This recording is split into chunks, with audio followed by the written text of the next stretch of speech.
দর্শক, শুভেচ্ছা নেবেন। আজকে আমরা আবারও অন্তরালের আলাপ অনুষ্ঠান নিয়ে এসেছি। দর্শকের কাছে ভালো লাগবে, সেই ভালো লাগার জায়গা থেকে কথা বলতে এসেছি। আজকেও ঠিক আমরা একটা বিষয়, নির্ধারিত বিষয় নিয়ে কথা বলবো না। আমরা সমসাময়িক দু একদিনের মধ্যে ঘটে যাওয়া বিষয়গুলো নিয়েই কথা বলবো। সেই জায়গা থেকে আমাদের বিষয় নির্ধারিত নয়। আমাদের অনুষ্ঠানের নাম অন্তরালের আলাপ। আজকে আমাদের সঙ্গে যুক্ত হয়েছেন মনোজ দাসের শুভেচ্ছা নিন। আমার বিশ্বাস আমার দর্শকরা গত প্রায় 2 বছর ধরে আমার চ্যানেলের বিষয় নির্বাচন ও আলোচনার ধারা দেখে এটা বুঝেছেন যে আমরা শুধু খবর দিই না, খবরের সঙ্গে থাকে তথ্য নির্ভর বিশ্লেষণ। আর দর্শকরা যে এটা পছন্দ করেন তার প্রমাণ ক্যালকাটা ডায়ালগসের ক্রমবর্ধমান সাবস্ক্রাইবার ও দর্শক সংখ্যা। এজন্য সকলকে জানাই আমার কৃতজ্ঞতা। সেই সঙ্গে এটাও বলে রাখি, আজ আমাদের এই আলোচনা আপনাদের ভালো লাগুক খারাপ লাগুক যেটাই লাগুক সেটা আপনারা কমেন্ট করে জানান, শেয়ার করুন আমাদের এই আলোচনা প্রতিবেদন এবং অবশ্যই সাবস্ক্রাইব করে আমার পাশে থাকুন। আজ আমাদের আলোচনার বিষয় পশ্চিমবঙ্গ সরকারের কিছু নতুন প্রশাসনিক নীতি নিয়ে, যা ইতিমধ্যে রীতিমতো রাজনৈতিক উত্তাপের জন্ম দিয়েছে এবং প্রশ্ন তুলেছে, অশান্ত পশ্চিমবঙ্গ কি আগামী দিনে আরও বড় অশান্তির পথে যাচ্ছে, নাকি সরকার কঠোর হতে হলে দুর্বৃত্তরা তারা আগের মতো রাস্তার দখল নিতে চেষ্টা করবে। ঝড় ওঠে যদি সে ঝড় দীর্ঘস্থায়ী সাইক্লোন, নাকি তপ্ত গ্রীষ্ম দ্বীপ্রহরের ক্ষণস্থায়ী কালবৈশাখীর ঝড় শেষ হলে শান্ত হবে পশ্চিমবঙ্গ। এই বিষয়টি নিয়েই এখনকার প্রতিবেদন। প্রথমে বলি প্রশাসনিক নির্দেশগুলোর কথা।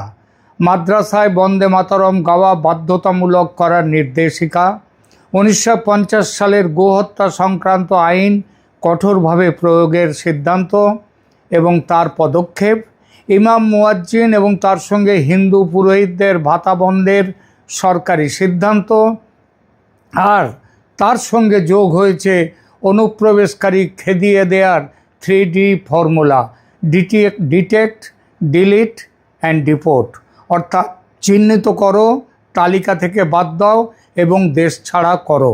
সেই সঙ্গে to clean up the city, clean up মানে অবৈধ নির্মাণ যাদের সেখানে বুলডোজার নীতি প্রয়োগ। অনেকের চোখে এগুলো প্রশাসনিক সিদ্ধান্ত নয় বরং এক সুস্পষ্ট রাজনৈতিক বার্তা। কারো মতে এটা হিন্দুত্ববাদী পুনর্গঠন, আবার অন্যদের মতে এটা বহু বছরের মুসলিম তুষ্টিকরণের রাজনীতির বিরুদ্ধে পাল্টা প্রতিক্রিয়া। এটা সংখ্যাগরিষ্ঠের অধিকার প্রতিষ্ঠার ব্যবস্থা নয়, জাতীয়তাবাদী চেতনার প্রতিষ্ঠা। কিন্তু সবচেয়ে বড় প্রশ্ন হলো, পশ্চিমবঙ্গের মুসলমানরা কি করবে? রাস্তায় নামবে নাকি নীরবে সব মেনে নেবে? আর যদি এই পরিস্থিতি সীমান্ত পেরিয়ে বাংলাদেশে প্রতিক্রিয়া তৈরি করে, যেটা করা শুরু হয়ে গেছে ইতিমধ্যে, তাহলে কি ভারত বাংলাদেশ সম্পর্ক আরও খারাপ হবে? এমনকি সামরিক সংঘাতের আশঙ্কা, যেটা অনেকেই করছে, তেমনটা কি হতে পারে? আজকের এই বিশ্লেষণে আমরা আবেগ নয়, ঠান্ডা মাথায় পুরো চিত্রটা খতিয়ে দেখব। চলুন এক এক করে বিষয়ে যাই। প্রথমত, মাদ্রাসায় বন্দে মাতরম গাওয়া বাধ্যতামূলক করার অভিযোগ ঘিরে মামলা। মনে রাখতে হবে, দেশ স্বাধীন হওয়ার পর যখন আমাদের জাতীয় সঙ্গীত কোন গানটি হবে এটি নিয়ে যখন আলোচনা চলছিল, সেই আলোচনার শুরুতে ছিল, পুরো ভাগে ছিল বন্দে মাতরম। কিন্তু জওহরলাল নেহরু এবং মহাত্মা গান্ধী এদের মতে এরা বন্দে মাতরমের বিরোধিতা করেন। বিরোধিতা করার পেছনেও কারণটা ছিল কিন্তু মুসলিম সেন্টিমেন্ট। কারণ মুসলিমরা তারা দেশমাতৃকা এতে থিওরিতে তাদের বিশ্বাস নেই, এবং সেইটা তারপরে জনগণ মন অধিনায়কও এই গানটি দেশের জাতীয় সঙ্গীত হয়। বিষয়টি নিয়ে আরও একটা কারণ ছিল, জওহরলাল নেহরু বলেছিলেন বন্দে মাতরম গানটা নাকি আমাদের জাতীয় সঙ্গীত হতে পারে না, এই জন্যে কারণ এগুলো মার্চিং সঙ্গীতে, অর্থাৎ সেখানে যখন মার্চ করা হবে ইত্যাদিতে, সেই সময় বন্দে মাতরম নাকি ঠিক মতো আসছে না, সেই জন্যে জনগণমন অধিনায়ক। বিষয়টি নিয়ে কমিউনিস্টরা তারা প্রথম থেকেই সোচ্চার ছিল বিষয়টির বিরুদ্ধে। আর এখন বর্তমানে এই বন্দে মাতরমকে পশ্চিমবঙ্গের মাদ্রাসাগুলোতে বন্দে মাতরম গাওয়াকে বাধ্যতামূলক করার ফলে বিষয়টি নিয়ে সিপিএম দল কলকাতা হাইকোর্টে গেছে। আমার কিন্তু এখানে অন্য আরেকটি প্রশ্ন আছে এই প্রসঙ্গে, সেটা হচ্ছে বন্দে মাতরম গীত কি পশ্চিমবঙ্গের সমস্ত মাদ্রাসা ছেড়ে দিন, সমস্ত স্কুলগুলোতে কি এটা বাধ্যতামূলক করার কোনো সার্কুলার হয়েছে? আমি যতদূর জানি সেটা কিন্তু নয়। এমনকি এক একটা স্কুলে এক এক রকমভাবে সেখানে গান গাওয়া হয়।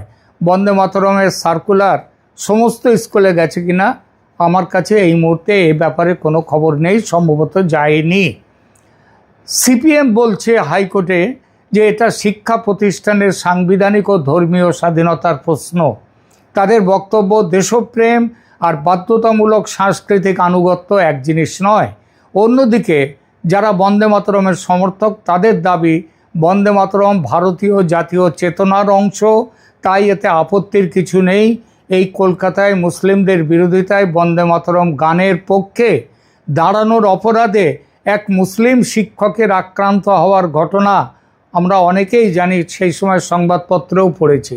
কিন্তু যে মুসলিমরা সেই সব ঘটনায় যুক্ত তাদের অনেকেই কংগ্রেস বা তৃণমূল কংগ্রেসের মিটিংয়ে মিছিলে বন্দে মাতরম স্লোগান তুলেছে। তারা যদি মিটিংয়ে মিছিলে বন্দে মাতরম বলতে পারে, তাহলে তাদের সন্তানরা কেন স্কুলে বন্দে মাতরম গাইতে পারবে না, সেটা কিন্তু আমাদের মাথায় ঢুকছে না। আসলে বন্দে মাতরম বিরোধিতা হলো কমিউনিস্টদের রাজনীতি, এটা কমিউনিস্ট রাজনীতি। আর আদালতেও গেছে তারাই মুসলিমদের সমর্থন ফিরে পাওয়ার তীব্র বাসনায়। দ্বিতীয়ত, গোহত্যা সংক্রান্ত পুরনো আইনকে কঠোরভাবে পুনরায় কার্যকর করার উদ্যোগ যেটা, সেইটা আইনটি 1950-এর 60-এর দশক পর্যন্ত একেবারে কমা সেমিকোলন মেনে আইন অনুযায়ী গোহত্যা করা হতো তা বলবো না, তবে প্রকাশ্যে জবাই ইত্যাদি ঘটতো না। আমাদের ছেলেবেলায় আমরা এটা দেখিনি। আমাদের গ্রামে যথেষ্ট মুসলিম ছিল, মুসলিম পাড়া ছিল, তাদের ওখানে কিন্তু গরু কাটতে আমরা দেখতাম না। মুসলিম বন্ধুদের বলতাম তোরা গরু কিভাবে কাটিস, ওরা এমন কথাও বলতো যে আমরা গরু মারি না, কাটি না, আমরা গরু খাই না। এটা একটা কারণটা হচ্ছে বলার, সেটা হচ্ছে সত্যি সত্যি খেত কি খেত না ওই গ্রামে আমি সেটা জানি না, কিন্তু এমনটা হতে পারে তারা যে হিন্দুর গরু নিয়ে যে একটা মানসিকতা আছে, হিন্দুর মানসিকতা, তাকে গুরুত্ব দিয়ে এই কথাগুলো বলতো। এর পেছনে হিন্দুর মানসিকতা যেটা যারা এর বামফ্রন্ট যেটা করলো, এইটা প্রকাশ্যে এই গোহত্যা শুরু হয়ে যায় মোটামুটি বামফ্রন্টের আমলে। এর পেছনেই হিন্দুর মানসিকতাকে বিন্দুমাত্র গুরুত্ব না দিয়ে মুসলিম সুপ্রিমেসি দেখাবার চেষ্টাকে সমর্থন করে তাদের ভোট ব্যাংক দখল করার জন্যে এটা তারা করেছিল। আর এটা একেবারে এপিডেমিক হয়ে গেল তৃণমূল কংগ্রেসের আমলে। এখন বিজেপির সরকার এই পথে বাধা তুলছে পুরনো আইনকে নতুনভাবে বলবৎ করে। তবে মনে রাখতে হবে এটা শুধু ধর্মীয় ইস্যু নয়, এর সঙ্গে জড়িয়ে আছে গ্রামীণ অর্থনীতি, মাংস ব্যবসা, পশু পরিবহন, ক্ষুদ্র ব্যবসায়ী, চামড়া শিল্প এবং সর্বোপরি আইন শৃঙ্খলার প্রশ্ন। তৃতীয়ত, ইমাম, মুয়াজ্জিন এবং পুরোহিতদের মাসিক ভাতা বন্ধ। মমতা ব্যানার্জি এই ভাতা শুরু করেছিলেন ইমাম মুয়াজ্জিনদের ভাতা দিয়ে। তিনি জানতেন এদের সমর্থন পেলে মুসলিম জনতার সমর্থন পাওয়া যাবে, আর বাস্তবে তাই হয়েছিল। এরপর তিনি হিন্দু পুরোহিতদের অন্তর্ভুক্ত করেন অনেক বছর পরে। হিন্দুরা পুরোহিতের কথায় ভোট দেয় না এটা জানতেন বলে প্রথমে গুরুত্বও দেননি, পরেও যে গুরুত্ব দিয়েছেন তা নয়, ওটা ধর্মনিরপেক্ষতার মোড়ক দিতে তিনি হিন্দু পুরোহিতদের নিলেন ভাতায়। তবে ওই নিতে হয় তাই। পুরোহিতদের ভাতা ইমামদের অর্ধেক, আর সংখ্যা যেখানে ইমাম 40,000, মুয়াজ্জিন 42,000, সেখানে পুরোহিত মাত্র 5,000। কি বুঝলেন? বিজেপি সরকার এই ধর্মীয় ভাতা তুলে দিয়েছে। এই সিদ্ধান্তের রাজনৈতিক পাঠ স্পষ্ট, কারণ শুধু মুসলিম ধর্মীয় কর্মীদের নয়, হিন্দু পুরোহিতদের ভাতাও বন্ধ হলে সরকার বলতেই পারে আমরা সমতা এনেছি, কোনো ধর্মকে আলাদা সুবিধা দিচ্ছি না। যদিও বিরোধীরা পাল্টা বলবে এটা সামাজিক সহায়তা কমানো আর একে নিরপেক্ষতার মোড়কে বিক্রি করা হচ্ছে। তবে বিরোধীদের এই বক্তব্য, বিশেষ করে কমিউনিস্টদের এই বক্তব্য স্ববিরোধিতায় ভরা। ধর্ম তাদের কাছে আফিং। তাহলে আফিংয়ের প্রচার যারা করে, মৌলভী, ইমাম, মুয়াজ্জিন, পুরোহিত, তাদের জন্য কেন ভাতা থাকবে? আফিংয়ের জন্যে ভাতা। চতুর্থত, সবচেয়ে বিস্ফোরক ইস্যু, ভারতে বসবাসকারী বাংলাদেশি মুসলিম অনুপ্রবেশকারীদের বিরুদ্ধে 3D নীতি, ডিটেক্ট, ডিলিট অ্যান্ড ডিপোর্ট। এই স্লোগান নির্বাচনী রাজনীতিতে খুব কার্যকর, সেটা দেখা গেছে। কারণ এটি সরাসরি আমাদের ভারতীয়দের নিরাপত্তা, পরিচয়, নাগরিকত্ব এবং সীমান্ত রাজনীতির প্রশ্নকে একসঙ্গে টেনে আনে। কিন্তু এই ইস্যুটি এবার পশ্চিমবঙ্গের নির্বাচনে খুব কার্যকর ছিল।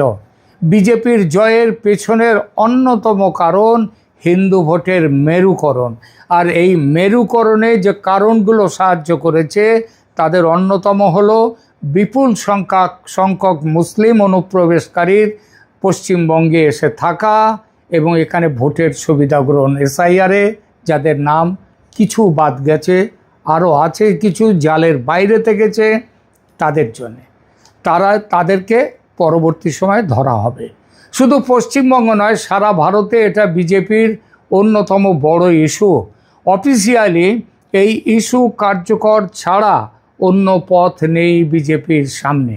এখন প্রশ্ন, এটা কি রাজ্য সরকারের হিন্দুত্ববাদী রূপান্তর নাকি রাজনৈতিক পুনর্সাম্য? এখানে মূল লড়াইটা শুধু প্রশাসনিক নয়, বয়ানের লড়াই।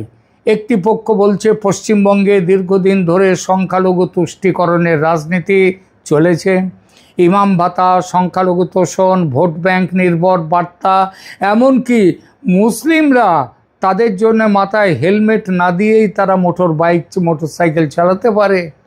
তারা দ্বিচক্রযানে তারা যাবে, মুসলিমদের জন্য কোনো হেলমেট লাগবে না। তারা নিয়ম ভাঙাতেও তাদের বিরুদ্ধে কোনো ব্যবস্থা নেওয়া চলবে না, এটা মমতা সরকারের নীতি ছিল। এসবের মাধ্যমে সংখ্যাগরিষ্ঠের মধ্যে এক ধরনের ক্ষোভ জমেছে।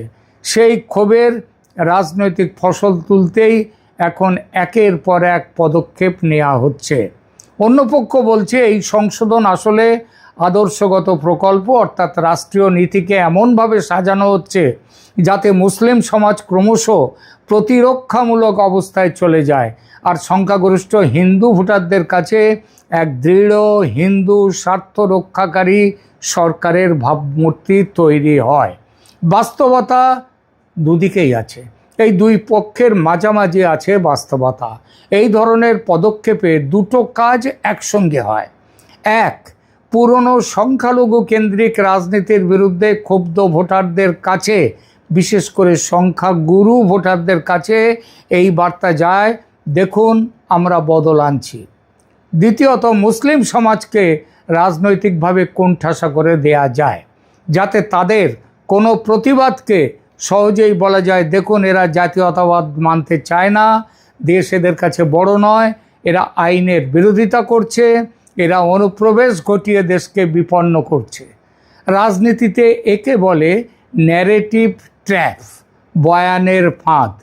প্রতিবাদ করলে শত্রু হয়ে যাবে, চুপ করে থাকলে দুর্বল স্ট্যাম্প পড়ে যাবে।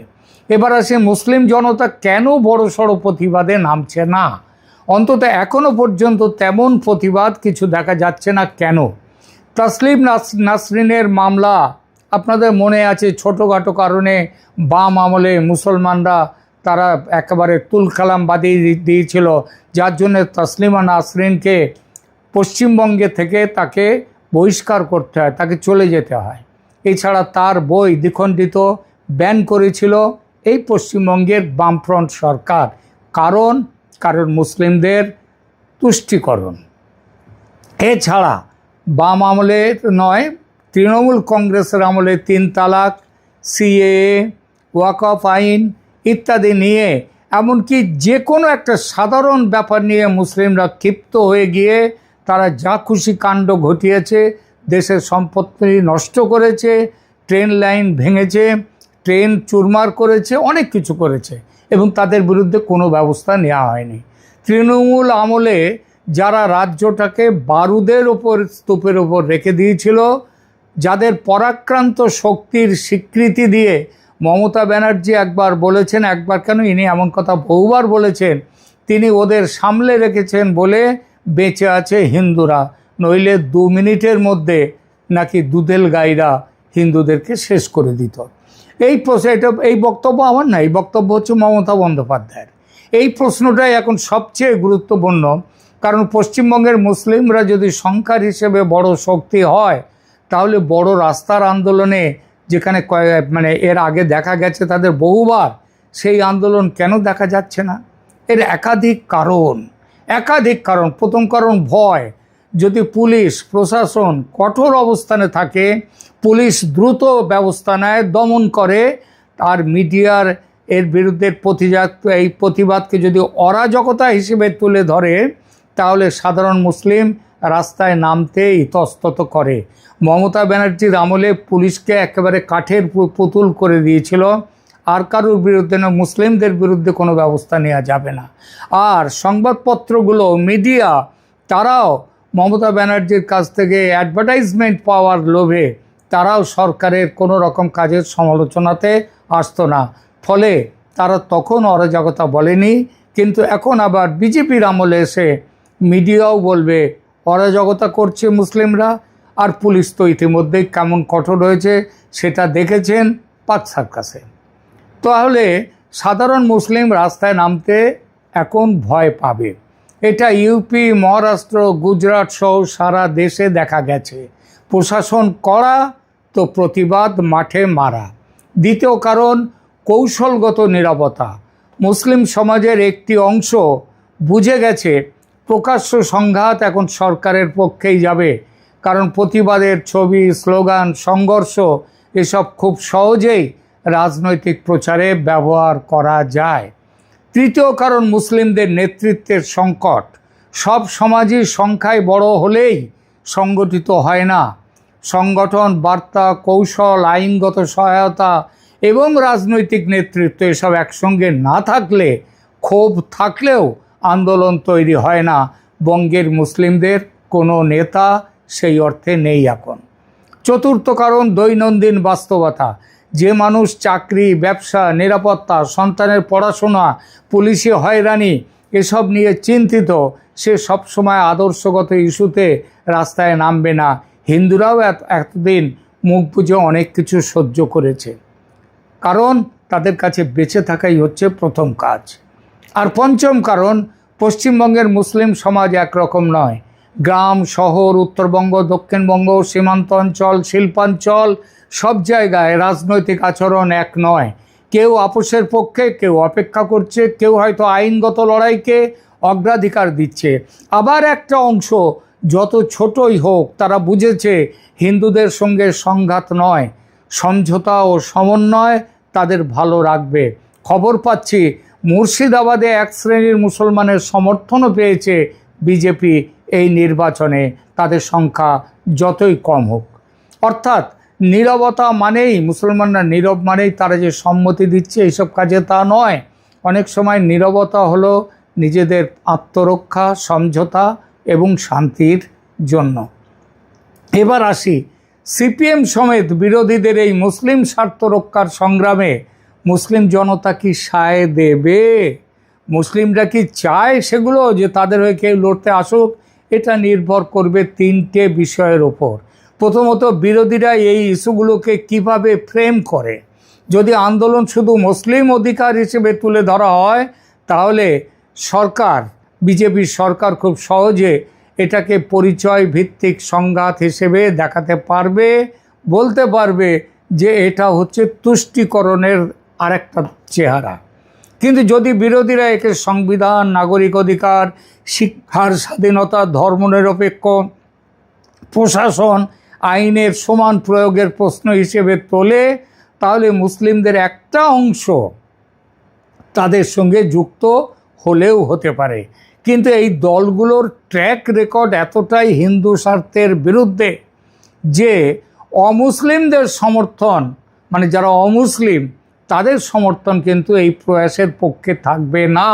ফলে ব্যাপক জনতার সমর্থন এই বিরোধীদের এই কাজে থাকবে না। তাই তারা যতই কোর্টে কাছারিতে যাক।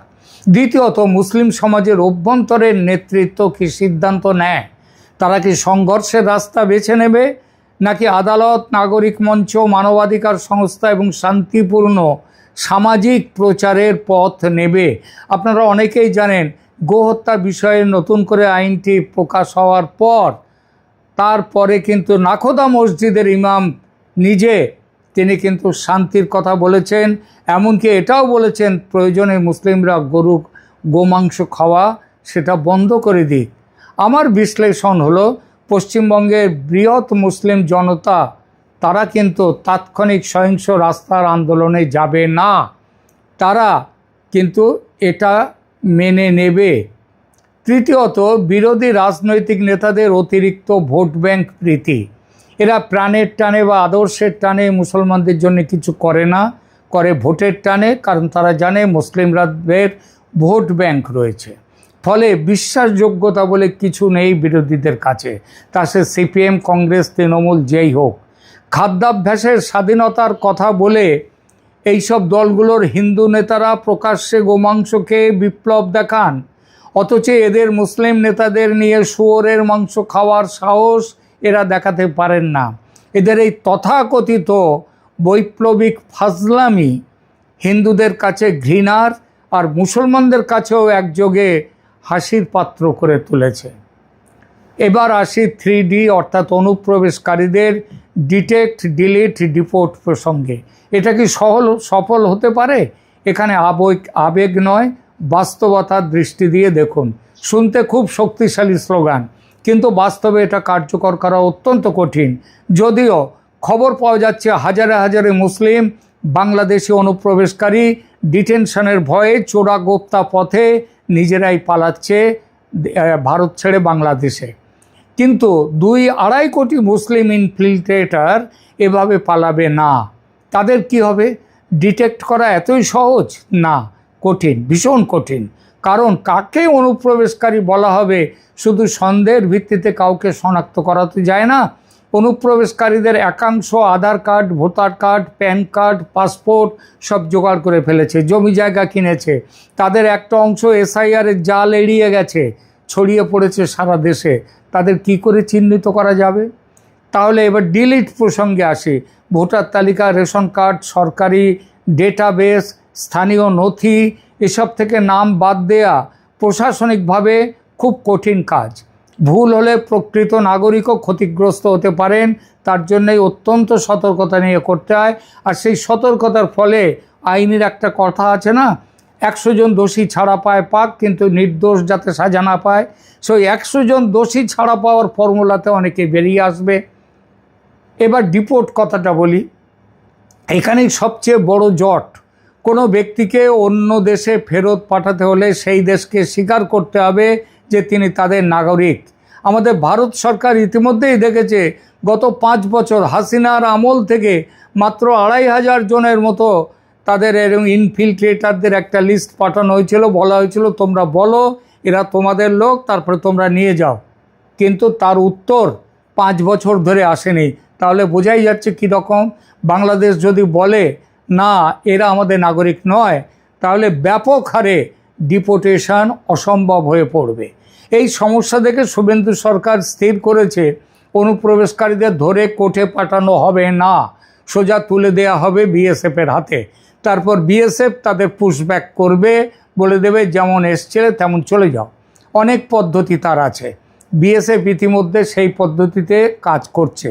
আর সেই ভয়ে অনেক অনুপ্রবেশকারী যেমন চোরের মতো এসেছিল ভারতে, তেমন চোরের মতো নিজেদের দায়িত্বে আবার বাংলাদেশে পালাচ্ছে। তবে আড়াই কোটি মানুষ এভাবে ভারত ছাড়বে এটা বিশ্বাস করা কঠিন।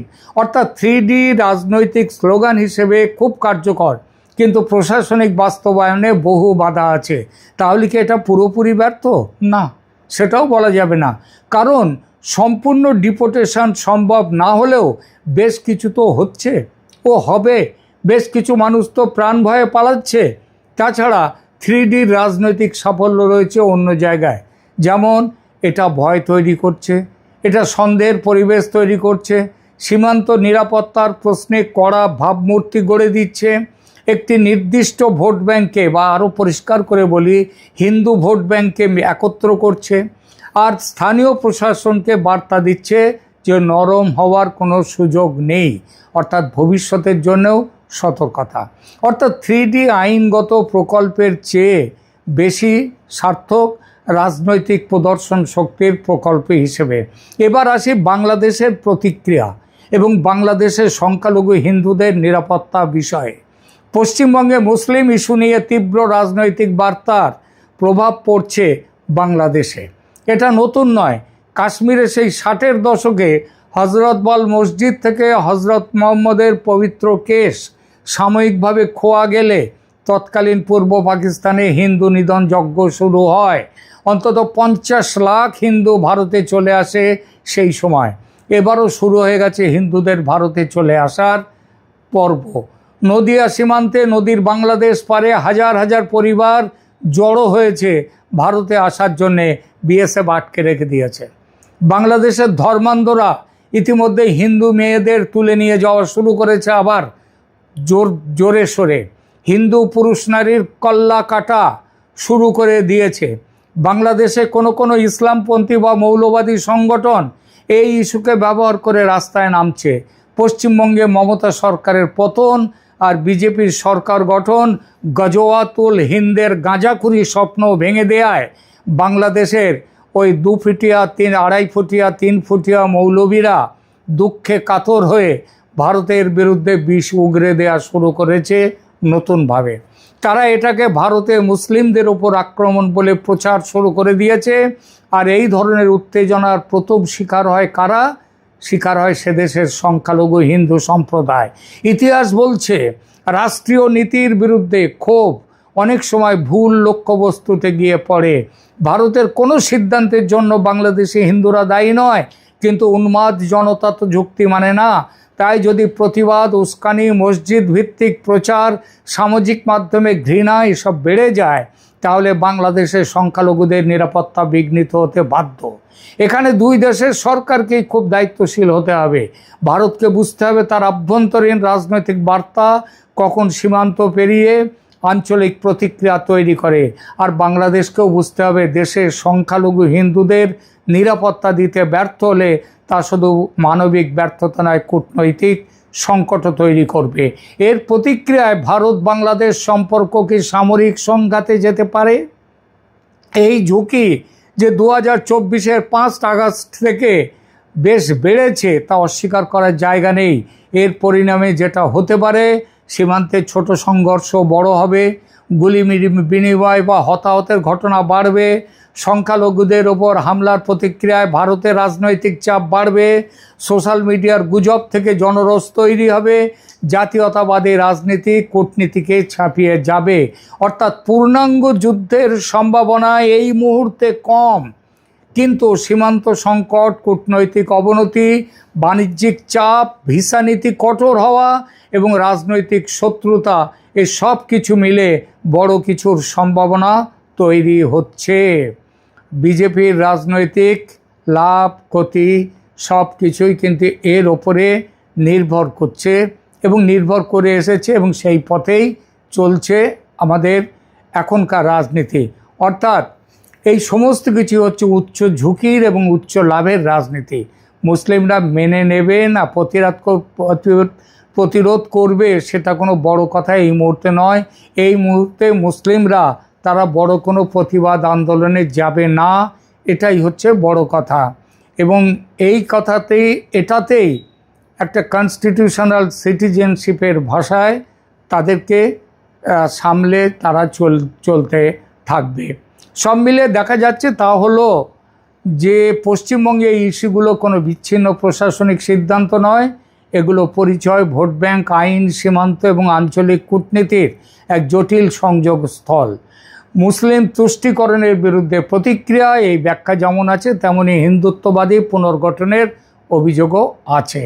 আগামী দিনে দেখা যাক শেষ পর্যন্ত বন্দে মাতরম, গোহত্যা আইন, ভাতা বা অনুপ্রবেশ, শুধু এই লড়াইগুলো কোথায় গিয়ে পৌঁছয় তা দেখবার জন্যে সবাই কিন্তু সতর্ক থাকবে। তারা দেখবে যে কোথায় যাচ্ছে এর ফলে। ধন্যবাদ।